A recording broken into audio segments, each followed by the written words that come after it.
ఈ ప్లాంట్ వాళ్ళకి స్వాగతం. మేడం గారు కూడా వచ్చారు, professor Namrata madam, chemistry department, చాతవాడ యూనివర్సిటీ. Thank you madam. ఈ ఛానల్లో మనం ఈరోజు మరొక కొత్త విషయాన్ని మొక్కను తెలుసుకుందాము. ఇది చాలామందికి సుపరిచితమైన మొక్క. ఇది చూడండి, ఈ మొక్కను మనము సంస్కృతంలో లజ్జావతి అని పిలుస్తాము, సిగ్గర్ అని పిలుస్తాము, ముట్టుకుంటే ముడుచుకుపోయే మొక్క అని పిలుస్తాము, లేదా touch me not, sleeping plant, shame plant అని చాలా చాలా చక్కటి పేర్లు ఉన్నాయండి. ఇది చూడండి, ఇప్పుడు మనం ముట్టుకుంటే అది ముడుచుకుపోతుంది.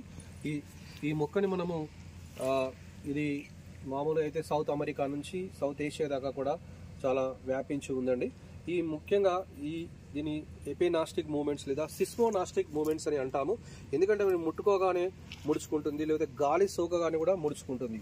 ఇది ఒక ప్రొటెక్టివ్ మెకానిజం అన్నమాట. ఎందుకంటే ఈ ప్రొటెక్టివ్ మెకానిజం వల్ల ఏమైనా పశువులు కానీ లేకపోతే ఏమైనా తినడానికి వచ్చినప్పుడు ప్రెడేటర్స్ నుంచి కాపాడుకోవడానికి ఈ మొక్కలు ఒక సెల్ఫ్ ప్రొటెక్షన్ మెకానిజం అని పిలుస్తాము, ఈ యొక్క సిస్మోనాస్టిక్ మూమెంట్స్.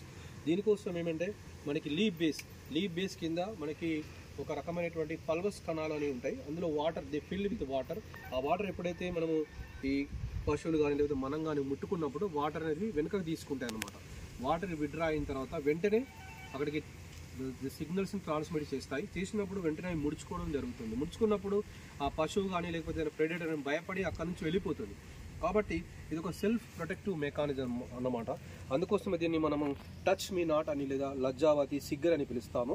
లాటిన్ భాషలో ప్యూడికా, మైమోజా ప్యూడికా అంటే, ప్యూడికా మీన్స్ సిగ్గుపడడం, ప్యూడికా అంటే సిగ్గుపడడం అనే మొక్క అనే పేరుతో పిలుస్తారు. కాబట్టి దీని యొక్క మనం మైమోజా ప్యూడికా అని మనం పిలవడం జరుగుతుంది. అంతేకాకుండా ఇది మైమోజేసి కుటుంబానికి చెందిన మొక్క.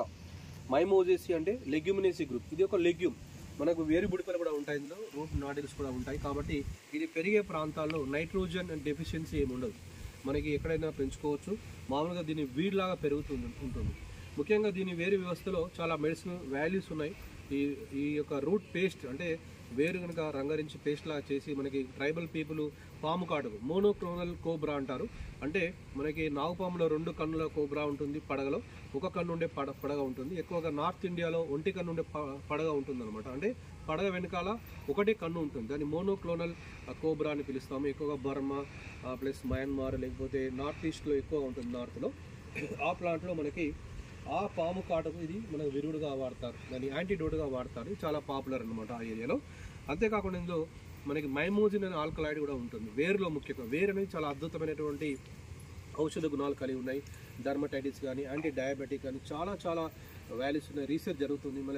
మళ్ళీ రిప్రొడక్టివ్, మెయిన్గా మేల్ ఫీమేల్ రిప్రొడక్టివ్ సమస్యలకి, అంటే వారికి సంబంధించిన సమస్యలకు చాలా మంచి ఔషధం ఇది. ఆయుర్వేద గ్రంథాలు కూడా చెప్పడం జరిగింది. సో ఈ మైమోజా ప్యూడికా అనేది చాలా ఎక్కడ పడితే అక్కడ మనం కుండీలో కూడా పెంచుకోవచ్చు.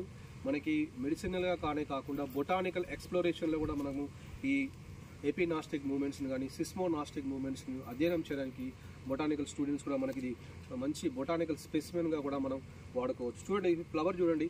ఈ ఫ్లవర్ చూస్తే చాలా మల్టిపుల్ స్టామన్స్ ఉంటాయి.